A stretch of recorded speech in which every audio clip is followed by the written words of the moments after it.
Hello students, यह 360 degree MCQ का book है जो कि शिवांगन पब्लिकेशन का बुक है और हम लोग इसको भी कवर कर रहे हैं। 191 तक के क्वेश्चंस हो चुके हैं और 192 से आज हम लोग सीएनटी एक्ट को पढ़ रहेंगे।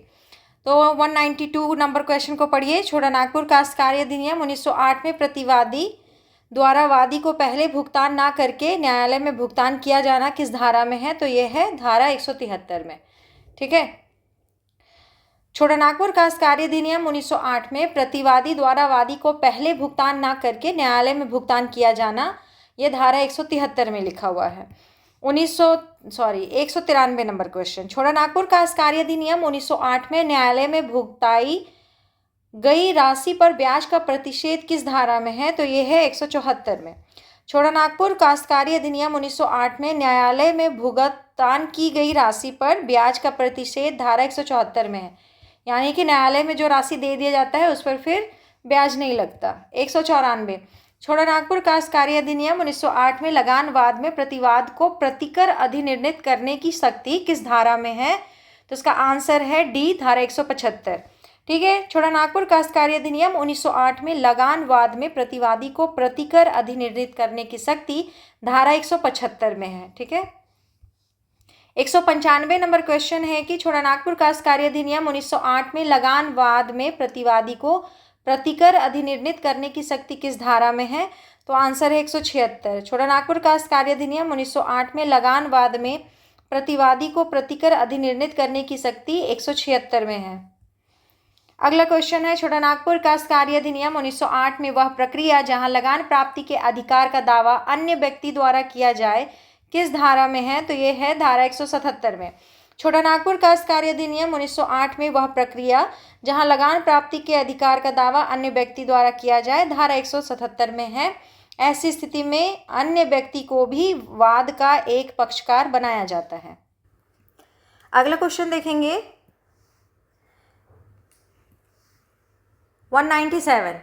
छोटानागपुर काश्तकारी अधिनियम 1908 में अनाधिभोगी रैयत की बेदखली के लिए वाद लगान के बकाये के लिए किसी अभिधारी के पट्टे का रद्दकरण यानी कि रद्दीकरण, उसको रद्द करने का किस धारा में है?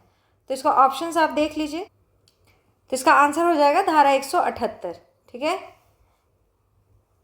छोटानागपुर काश्तकारी अधिनियम 1908 में अनाधिभोगी रैयत की बेदखली के लिए वाद लगान के बकाये के लिए किसी अभिधारी के पट्टे का रद्दीकरण या रद्दकरण धारा 178 में है। किसी अनाधिभोगी रैयत द्वारा लगान का भुगतान नहीं किए जाने पर इच्छुक भूस्वामी एक ही वाद में पट्टा रद्द करने या उसे जमीन से बेदखल करने या बकाया राशि वसूल करने से संबंधित वाद प्रस्तुत कर सकता है। ठीक है। धारा 178 का कब्जा देने के पहले जोत में हुए उपज के विनियोग के लिए अनाधिभोगी रैयत हकदार होगा, अर्थात कोई अनाधिभोगी रैयत जिसके खिलाफ बेदखली का आदेश पारित हो चुका हो, न्यायालय द्वारा कब्जा दिलाने से पहले जोत या उसके भाग पर उसके द्वारा उपजाई गई फसल को काटने और विनियोजित करने का अधिकार होगा। चलिए नेक्स्ट।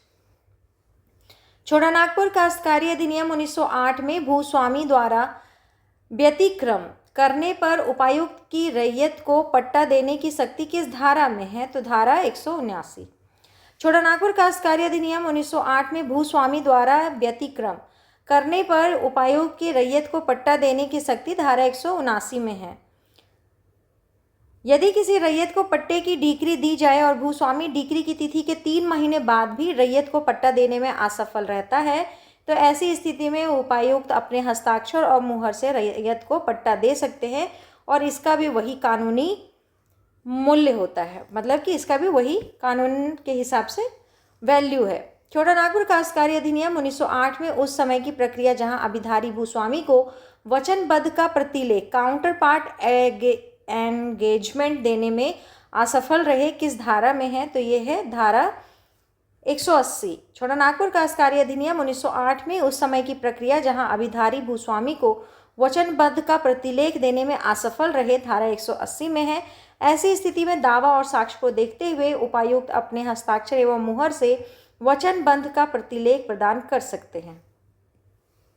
अगला क्वेश्चन है, छोटानागपुर काश्तकारी अधिनियम 1908 में निष्पादन के आवेदन के लिए परिसीमा किस धारा में है? तो इसका आंसर है ए, 181 छोटानागपुर काश्तकारी अधिनियम 1908 में निष्पादन के आवेदन के लिए परिसीमा धारा 181 में है। धारा 181 का लगान डिक्री के समनुदेशिती द्वारा निष्पादन के लिए आवेदन तब तक नहीं दिया जाएगा तब तक कि भूस्वामी का हित समनुदेशिती में निहित ना हो गया हो और निहित ना हो। समनुदेशिती तीसरे पर्सन को कहते हैं। एक आदमी है भूस्वामी, एक आदमी है रैयत या किसान, जो भी बोलिए। तो इसको है, भूस्वामी को हक है कि वो उससे जाकर के लगान लेके आए, लेकिन ये लगान लेने का, लगान को उसूलने का किसी तीसरे आदमी को हक दे दे और कहे कि तुम जाके उसूल के ले आओ, तो कोर्ट ऐसा नहीं मानता। कोर्ट इसी को समनुदेशिती कहता है, मतलब ये तीसरे पर्सन को समनुदेशिती कहता है।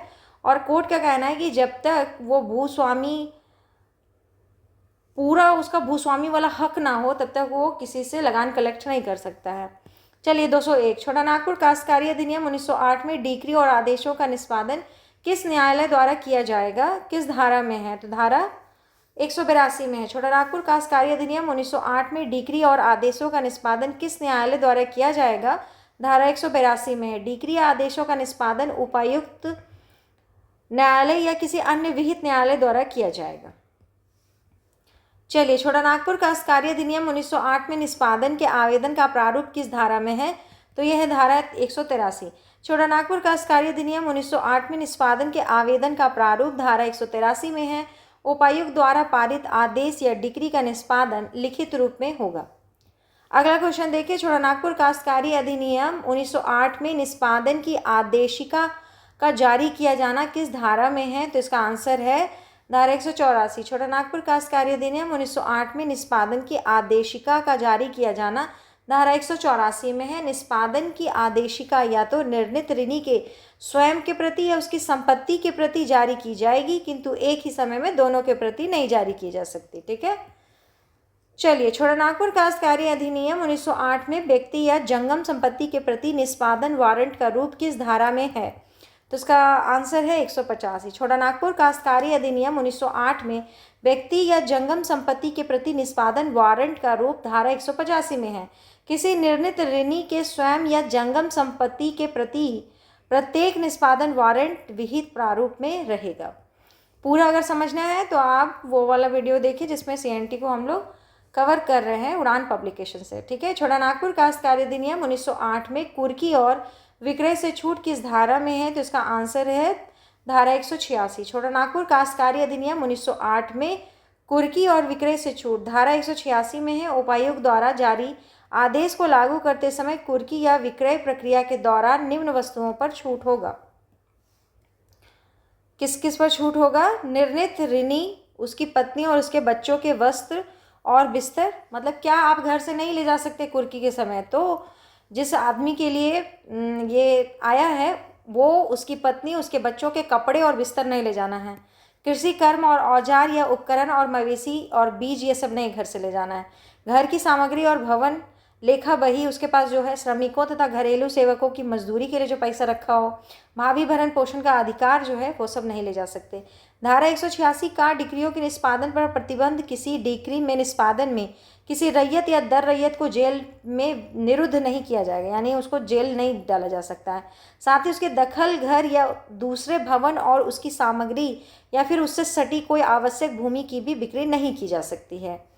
चलिए छोटानागपुर काश्तकारी अधिनियम 1908 में अभिगृहित की जाने वाली जंगम संपत्ति का निर्देश किस धारा में है? तो इसका आंसर है A 187। छोटानागपुर काश्तकारी अधिनियम 1908 में अभिगृहित की जाने वाली जंगम संपत्ति का निर्देश धारा 187 में है।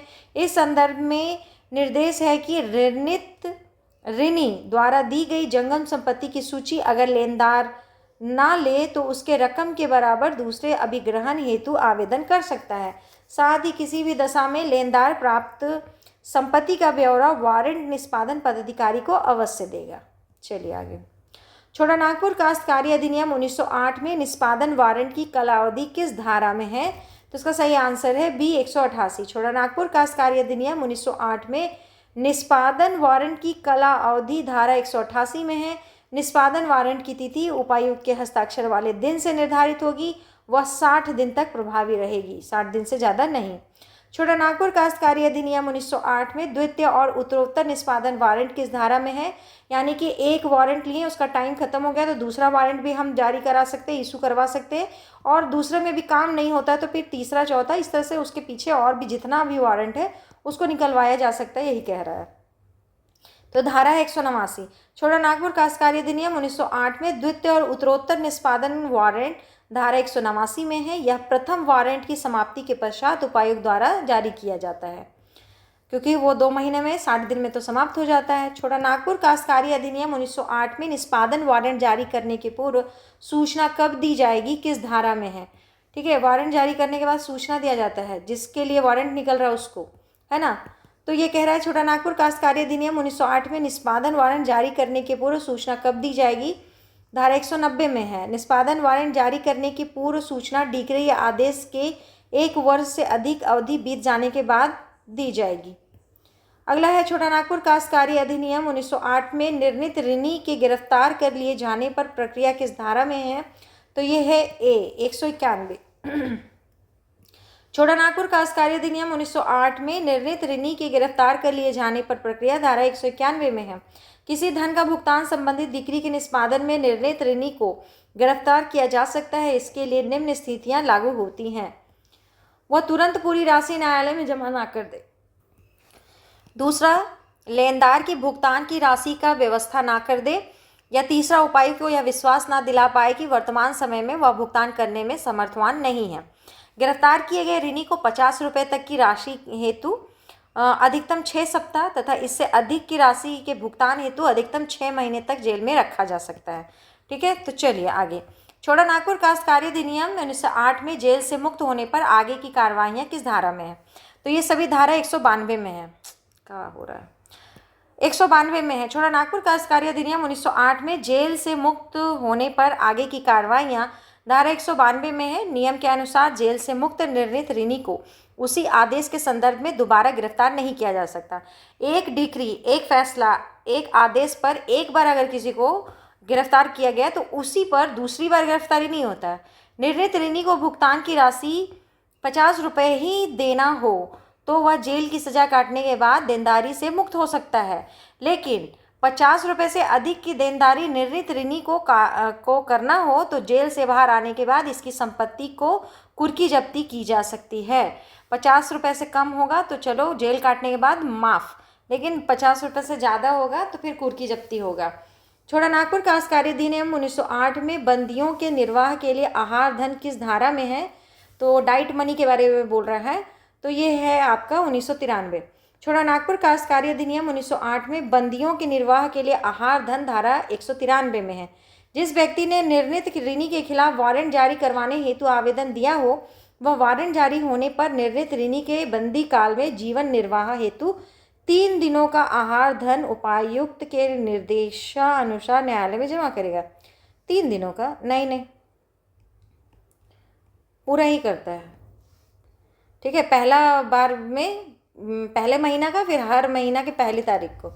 देखिए, छोटा नागपुर काश्तकारी अधिनियम 1908 में कृषक की बेदखली या पुनः स्थापन की डिक्री या आदेश का निष्पादन किस धारा में है? तो यह है 194 में। ठीक है, छोटा नागपुर काश्तकारी अधिनियम 1908 में कृषक की बेदखली या पुनः स्थापन की डिक्री या आदेश का निष्पादन धारा 194 में है। किसी कृषक को अगर किसी भूमि से बेदखल करना हो तो ऐसी स्थिति में संबंधित आदेश का निष्पादन हकदार व्यक्ति को भूमि पर कब्जा दिलाकर किया जाएगा। यदि कोई व्यक्ति उसके खिलाफ आदेश पारित किया गया है, मतलब यदि कोई व्यक्ति जिसके खिलाफ आदेश पारित किया गया है और वह आदेश के लागू होने का विरोध करता है, वैसी स्थिति में उपायुक्त अपनी मजिस्ट्रेट शक्तियों यानी कि पुलिस बल का उपयोग करते हुए आदेश को लागू करवाएंगे। ठीक है, पुलिस बल का फिर प्रयोग होगा। चलिए 214 नंबर। छोटा नागपुर काश्तकारी अधिनियम 1908 में वास्तविक कृषक से भिन्न अभिधारी के पट्टे के रद्दीकरण या रद्दकरण, बेदखली या पुनः स्थापन की डिक्री या आदेश का निष्पादन किस धारा में है? तो यह है 195। छोटा नागपुर काश्तकारी अधिनियम 1908 में वास्तविक कृषक से भिन्न अभिधारी के पट्टे के रद्दकरण, बेदखली या पुनः स्थापन या की डिक्री या आदेश का निष्पादन धारा 195 में है। यदि किसी डिक्री या आदेश किसी पट्टे को रद्द करने से जुड़ा हो, या किसी अभिधारी को बेदखल करने से जुड़ा हो, या किसी अभिधृति के कब्जा दिलाने के आदेश से जुड़ा हो, तो ऐसी स्थिति में आदेश का निष्पादन इसकी घोषणा संबंधित कृषक या अभिधारियों में डोंगी पिटवा कर की जाएगी, या फिर आदेश से जुड़ी सूचना भूमि के आसपास या किसी सहज स्थान पर चिपका दिया जाएगा जहां से सबको आसानी से दिख जाए। 215 नंबर क्वेश्चन, छोटानागपुर काश्तकारी अधिनियम 1908 में अविभक्त संपदा या भूधृति के अंशधारी के पक्ष में दी गई लगान की डिक्री का निष्पादन किस धारा में है? तो चलिए इसका आंसर है ऑप्शन डी 196। छोटानागपुर काश्तकारी अधिनियम 1908 में अविभक्त संपदा या भूधृति के अंशधारी के पक्ष में दी गई लगान की डिक्री का निष्पादन धारा 196 में है। यदि उपायुक्त द्वारा किसी अविभक्त संपदा या भूधृति के अंशधारी के पक्ष में लगान की डिक्री का आदेश दिया जाता है तो ऐसी भूधृति की बिक्री के लिए आवेदन तब तक प्राप्त नहीं किया जाएगा जब तक उसका निष्पादन उसी जिले के भीतर जहां वाद संस्थित किया गया हो निर्णीत ऋणी की किसी जंगम संपत्ति के विरुद्ध ना कर लिया गया हो। ठीक है, इसको भी अगर समझना होगा तो आप वो वाला वीडियो जरूर जाके देखिएगा। ठीक है, वहाँ सब कुछ समझा दिए, फिर यहाँ दोबारा टाइम नहीं लगाएंगे। 216 छोटानागपुर काश्तकारी अधिनियम 1908 में सह अंशधारी भूस्वामी द्वारा प्राप्त लगान की डिक्री का निष्पादन प्रावधान है किस धारा में है? तो धारा 197 है। छोटानागपुर काश्तकारी अधिनियम 1908 में सह अंशधारी भूस्वामी द्वारा प्राप्त लगान की डिक्री का निष्पादन का प्रावधान धारा 197 में है। छोटानागपुर काश्तकारी अधिनियम 1908 में यदि निर्णय की तुष्टि नहीं होती हो तो कतिपय दशाओं में स्थावर संपत्ति के विरुद्ध निष्पादन किस धारा में है? तो ये है धारा 198। छोटानागपुर काश्तकारी अधिनियम 1908 में यदि निर्णय की तुष्टि नहीं होती है तो कतिपय दशाओं में स्थावर संपत्ति के विरुद्ध निष्पादन धारा 198 में है। निर्णीत ऋणी को जितना धन चुकाना है उतना धन जंगम संपत्ति से प्राप्त नहीं हो रहा है तो ऐसी स्थिति में लेनदार निर्णीत ऋणी का स्थावर संपत्ति को प्राप्त करने हेतु आवेदन दे सकता है। यानी कि अगर चल संपत्ति से रिकवरी नहीं हो पा रहा है तो अब अचल संपत्ति मतलब उसका ज़मीन पर जो होगा उस पर अब ये आवेदन देगा कि उसको बेच के हमको पैसा दीजिए। छोटानागपुर काश्तकारी अधिनियम 1908 में जंगम संपत्ति की आश्रित बिक्री की अधिसूचना एवं संपत्ति की अभिरक्षा किस धारा में है? तो धारा 199 में है। ठीक है, छोटानागपुर काश्तकारी अधिनियम 1908 में जंगम संपत्ति की आश्रित बिक्री की अधिसूचना एवं संपत्ति की अभिरक्षा धारा 199 में है। जंगम संपत्ति की आश्रित बिक्री की अधिसूचना हेतु सरकार द्वारा नियुक्त अधिकारी निर्णीत लेनदार द्वारा बताई गई संपत्ति की एक सूची तैयार करेगा और इस संपत्ति के विक्रय से जुड़ी घोषणा की एक प्रति बिक्री या ऋणी के निवास स्थान पर प्रकाशित करेगा। साथ ही विक्रय तिथि के दिन निष्पादन की रक्षा हेतु तैनात व्यक्ति को लोक सेवक माना जाएगा। छोटानागपुर काश्तकारी अधिनियम 1908 में अभिग्रहण और विक्रय के बीच अंतराल किस धारा में है? तो ये है धारा 200। छोटानागपुर काश्तकारी अधिनियम 1908 में अभिग्रहण और विक्रय के बीच अंतराल धारा 200 में है। किसी जंगम संपत्ति के अधिग्रहण तथा उसके बिक्री के बीच कम से कम 10 दिन का अंतराल होना चाहिए। यानी कि किसी के यहाँ से कुर्की करके जो आप सामान अभिग्रहण किए उठा के ले आए और उसको बेचने के बीच में 10 दिन का समय होना चाहिए, ताकि अगर जो ऋणदार है जो ऋण लिया हुआ है अगर वो कहीं से पैसा जुगाड़ करके ले आया तो उसको मौका दिया जाता है कि तब तक तुम 10 दिन में पैसा अगर ला सकते हो तो ले आओ, अपना सामान जो कुर्की हुआ वो ले जाओ। उसको 10 दिन का मौका दिया जाता है। ये नहीं कि तुरंत कुर्की किए और अगले दिन ही बेच दिए, नहीं, कम से कम 10 दिन रुका जाता है। छोटानागपुर काश्तकारी अधिनियम 1908 में बिक्री का स्थान और रीति किस धारा में है? तो ये है 201 में। छोटानागपुर काश्तकारी अधिनियम 1908 में बिक्री का स्थान और रीति धारा 201 में है। विक्रय उस स्थान पर किया जाएगा जहां संपत्ति रखी हो और विक्रय लोक नीलामी पद्धति के द्वारा किया जाएगा। कोई सार्वजनिक प्लेस पर भी किया जा सकता है। चलिए 221 नंबर क्वेश्चन कहता है कि छोटानागपुर काश्तकारी अधिनियम 1908 में अधिकारियों द्वारा खरीद का प्रतिषेध किस धारा में है? तो यह है 202 में। छोटानागपुर काश्तकारी अधिनियम 1908 में अधिकारियों द्वारा खरीद का प्रतिषेध धारा 202 में है। बिक्री की जाने वाली संपत्ति की खरीदारी ना तो वारंट निष्पादन पदाधिकारी करेंगे और ना ही उनके अधीनस्थ काम करने वाला कोई दूसरा अधिकारी और कर्मचारी। मतलब कि अगर नीलामी हो रहा है तो नीलामी में जो जो अधिकारी आए हैं वो नीलामी में सामान नहीं खरीद सकते हैं। छोटानागपुर काश्तकारी अधिनियम 1908 में यदि उचित कीमत प्रस्तावित नहीं की जाए तो बिक्री का मुलतवी किया जाना किस धारा में है? तो ये है 203। छोटा नागपुर काश्तकारी अधिनियम 1908 में यदि उचित कीमत प्रस्तावित नहीं की जाए तो बिक्री का मुलतवी किया जाना धारा 203 में है। जिस संपत्ति की बिक्री की जानी है और उसका राजस्व अधिकारी द्वारा जो कीमत प्रस्तावित किया गया है वह कीमत ना मिले तो वैसी स्थिति में इसे आगामी दिन के लिए मुलतवी किया जा सकता है, यानी कि बढ़ाया जा सकता है। इसके लिए बाजार दिन के दिन विक्रय करना भी उचित रीति होगी। यानी कि अगर पहला दिन नीलामी शुरू हुआ लेकिन दाम उस दिन सही नहीं मिल रहा है, ठीक है, तो बेचने का क्या फ़ायदा। अगर कर्ज ही ना उतरे तो उस दिन के बाद बदले दिन को आगे बढ़ाया जा सकता है कि जो दूसरे दिन नीलामी होगा। छोटा नागपुर काश्तकारी अधिनियम 1908 में क्रय धन का भुगतान और क्रेता को संपत्ति का परिदान किस धारा में है, तो ये धारा 204 है। ठीक है, पढ़िए इसको पूरा। छोटा नागपुर काश्तकारी अधिनियम 1908 में क्रय धन का भुगतान और क्रेता को संपत्ति का परिदान धारा 204 में है। इसके तहत प्रत्येक लॉट की कीमत का भुगतान बिक्री के समय या ठीक उसके बाद जैसा वारंट पदाधिकारी उचित समझे लेनदार को कर सकते हैं। जब क्रय धन का पूर्ण भुगतान हो जाए तो इस संदर्भ में वारंट निष्पादन पदाधिकारी एक प्रमाण पत्र खरीदार को देगा जिसमें संपत्ति और उसके लिए किए गए भुगतान की कीमत का वर्णन होगा। ये सिंपल है। छोटा नागपुर काश्तकारी अधिनियम 1908 में विक्रय आगमन का उपयोजन किस धारा में है, तो यह है धारा 205 में। छोटा नागपुर काश्तकारी अधिनियम 1908 में विक्रय आगमन का उपयोजन धारा 205 में है।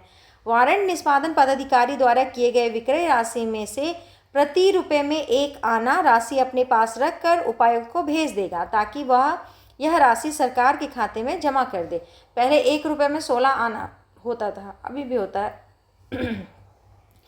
तो 1 रुपये में वो कितना आना ले रहा है, 1 आना सरकारी खजाने के लिए रख ले रहा है, चार्जेस है। छोटा नागपुर काश्तकारी अधिनियम 1908 में प्रक्रिया जब अभिगृहित संपत्ति में या अन्य व्यक्ति द्वारा हित का दावा किया जाए किस धारा में है, तो छोटा नागपुर काश्तकारी अधिनियम 1908 में प्रक्रिया जब अभिगृहित संपत्ति में अन्य व्यक्ति द्वारा हित का दावा किया जाए तो धारा 206 में है। यदि किसी अभिगृहित की गई जंगम संपत्ति में कोई दूसरा व्यक्ति इसमें अपना हित होने का दावा करे तो ऐसी स्थिति में उपायुक्त मामले की जांच करेंगे तथा संपत्ति के विक्रय पर रोक लगा देंगे। जांच उपरांत संपत्ति पर अपना दावा करने वाला व्यक्ति को दावा का अगर सिद्ध नहीं हो पाया तो ऐसे में उपायुक्त दावेदार को संपूर्ण कार्रवाई का खर्चा वहन करने का आदेश देंगे। ठीक है, जैसे कुर्की हो रहा है, हो गया है और वो सामान बिक्री हो रहा है, ठीक है, नीलामी हो रहा है, उसमें आकर के कोई कहा कि इसका सामान थोड़ी है, मेरा सामान है, क्यों मेरा सामान को नीलाम कर दे रहे, तो पहले उपायुक्त साहब देखेंगे कि क्या वो सही बोल रहा है, ये जो सामान नीलामी के लिए जा रहा है वो इसका है। अगर थर्ड पर्सन का है और वो तो लेनदार या कर्जदार है नहीं तो फिर क्या करेंगे, उसका सामान उसको रिटर्न कर दिया जाएगा। और अगर मान लो कि वो झूठ बोल रहा है तो फिर नीलामी का जितना खर्चा है उस पर डाल दिया जाएगा कि तुम ही भरेगा। छोटा नागपुर काश्तकारी अधिनियम 1908 में अनियमितताओं के चलते बिक्री निष्फल नहीं होगी किस धारा में है, तो ये धारा 207। छोटा नागपुर काश्तकारी अधिनियम 1908 में अनियमितताओं के चलते बिक्री निष्फल नहीं होगी धारा 207 में। निष्पादन वारंट अधिकारी जिस जंगम संपत्ति का विक्रय कर रहा है उसके प्रकाशन या संचालन में कोई अनियमितता हो तो वैसी स्थिति में बिक्री निष्फल नहीं होगी। लेकिन अगर इस प्रकार की बिक्री से किसी पक्ष को नुकसान उठाना पड़ा हो तो वह विक्रय की तारीख के 1 वर्ष के भीतर सिविल न्यायालय में वाद दायर कर सकता है।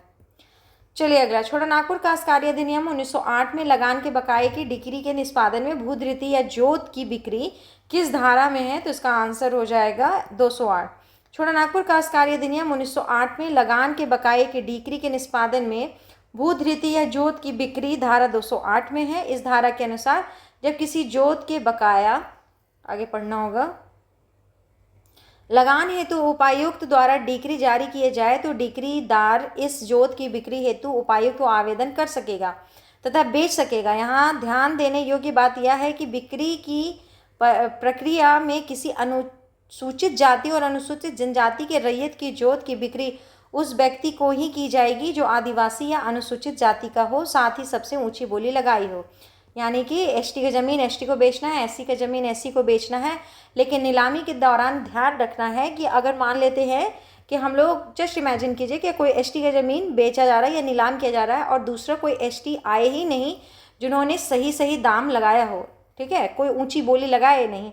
अब कोई अन्य है, पहले तो पूरा कोशिश किया जाएगा कि इनकी ज़मीन इन्हीं को दे दिया जाए, इन्हीं के समूह में मिल जाए, लेकिन अगर बहुत का अंतर आ रहा है तो फिर बाहरी लोगों को ज़मीन दे दिया जाता है नीलामी के बाद, क्योंकि पैसा वसूलना है, किसी को पैसा चुकाना है। ठीक है।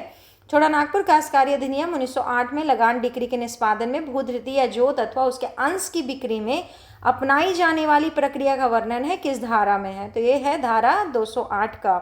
छोटानागपुर काश्तकारी अधिनियम 1908 में लगान डिक्री के निष्पादन में भूधृति या जोत अथवा उसके अंश की बिक्री में अपनाई जाने वाली प्रक्रिया का वर्णन है, धारा 208 में है।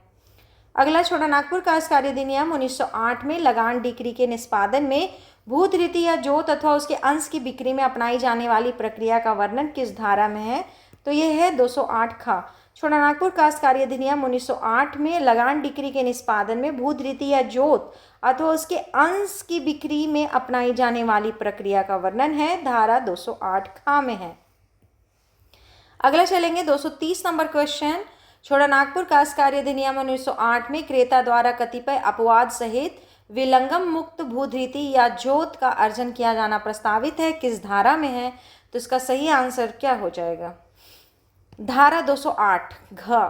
छोटानागपुर काश्तकारी अधिनियम 1908 में क्रेता द्वारा कतिपय अपवाद सहित विलंगम मुक्त भूधृति या जोत का अर्जन किया जाना प्रस्तावित है, धारा 208 घ में है। अगला क्वेश्चन है, छोटानागपुर काश्तकारी अधिनियम 1908 में धारा 208 के अधीन विक्रय का आगम का व्ययन किस धारा में है? तो इसका आंसर हो जाएगा ए, धारा 209 में। छोटानागपुर काश्तकारी अधिनियम 1908 में धारा 208 के अधीन विक्रय का आगम का व्ययन धारा 209 में है। धारा 208 के अधीन किसी भूधृति या जोत का विक्रय के समय होने वाला उपगत खर्च का भुगतान डिक्रीदार करेगा। ठीक है, चलिए। छोटानागपुर काश्तकारी अधिनियम 1908 में भूधृति या जोत के लगान के बकाये के लिए डिक्री के निष्पादन में अन्य संपत्ति का विक्रय किस धारा में है? तो इसका सही आंसर है बी, 210। छोटानागपुर काश्तकारी अधिनियम 1908 में भूधृति या जोत के लगान के बकाये के लिए डिक्री के निष्पादन में अन्य संपत्ति का विक्रय धारा 210 में है। यदि किसी भूधृति या जोत का विक्रय करने के बावजूद भी लेनदार को पूर्ण रकम का भुगतान ना हो पाए तो वैसी स्थिति में निर्णीत ऋणी की जंगम या स्थावर संपत्ति विक्रय कर भुगतान चुकाया जाएगा। ठीक है, चलिए। छोटानागपुर काश्तकारी अधिनियम 1908 में वह प्रक्रिया जब अन्य व्यक्ति भूधृति या जोत का विधि पूर्ण कब्जा रखने का दावा करे, किस धारा में है? तो यह है धारा 211 में। छोटानागपुर काश्तकारी अधिनियम 1908 में वह प्रक्रिया जब अन्य व्यक्ति भूधृति या जोत का विधि पूर्ण कब्जा रखने का दावा करे, धारा 211 में है। यदि जोत के बिक्री के दिन से पहले कोई व्यक्ति उस जोत पर अपना विधि पूर्ण कब्जा होने का दावा करता है तो ऐसी स्थिति में उपायुक्त इसका परीक्षण करेंगे तथा पक्षकार को बिक्री की रकम न्यायालय में जमा करने को कहेंगे और बिक्री पर रोक लगा देंगे। आगे पूर्ण जांच होने पर इस संदर्भ में निर्णय लिया जाएगा। छोटानागपुर काश्तकारी अधिनियम 1908 ऋण की राशि तथा क्रेता को दिए जाने वाले प्रतिकर की राशि जमा कर देने पर स्थावर संपत्ति के विक्रय को आपस्त करने का आवेदन किस धारा में है? तो इसका आंसर है धारा 212 में है। छोटानागपुर काश्तकारी अधिनियम 1908 में ऋण की राशि तथा क्रेता को दिए जाने वाले प्रतिकर की राशि जमा कर देने पर स्थावर संपत्ति के विक्रय को आपस्त करने का आवेदन धारा 212 में है। जब किसी डिक्री के निष्पादन हेतु हस्तावर संपत्ति को बेच दिया जाए और बेची गई संपत्ति पर कोई दूसरा पक्ष अपना दावा प्रस्तुत करे तो वैसी स्थिति में दावा प्रस्तुत करने वाला पक्ष विक्रय तिथि के 90 दिन के भीतर इस बिक्री को रद्द करने का आवेदन उपायुक्त को दे सकता है। ठीक है, 90 दिन याद रखिएगा। चलिए, अगला क्वेश्चन हम लोग बाद में देख लें कि अभी देख लें। 235 नंबर। छोटानागपुर काश्तकारी अधिनियम 1908 में अनियमितता या कपट के आधार पर स्थावर संपत्ति के विक्रय को आपस्त करने के लिए आवेदन किस धारा में है? तो इसका आंसर हो जाएगा धारा 213 में है। ठीक है, 213। छोटानागपुर काश्तकारी अधिनियम 1908 में अनियमितता का या कपट के आधार पर स्थावर संपत्ति के विक्रय को आपस्त करने के लिए आवेदन धारा 213 में है। जब किसी डिक्री के निष्पादन हेतु स्थावर संपत्ति को बेच दिया जाए और फिर यह आरोप लगे कि विक्रय प्रणाली में अनियमितता या कपट हुई है तो 30 दिनों के भीतर इस संदर्भ में उपायुक्त को आवेदन दिया जा सकेगा कि वह विक्रय को आपस्त या मतलब कि रद्द कर दे। चलिए, अब बाकी जो होगा वो दूसरे में हम लोग दूसरे वीडियो में बना लेंगे इसको। आप इसको रिवीजन करते जाइए, सारा CNT पढ़िए, SPT वाला तो डाला ही हुआ था। उसके बाद हम लोग इसको जल्दी ही ख़त्म कर लेंगे, ठीक है। तो इसी के हिसाब से आप इसको लाइक कर दिया कीजिए वीडियो को, चैनल को सब्सक्राइब कर लिया कीजिए। धन्यवाद।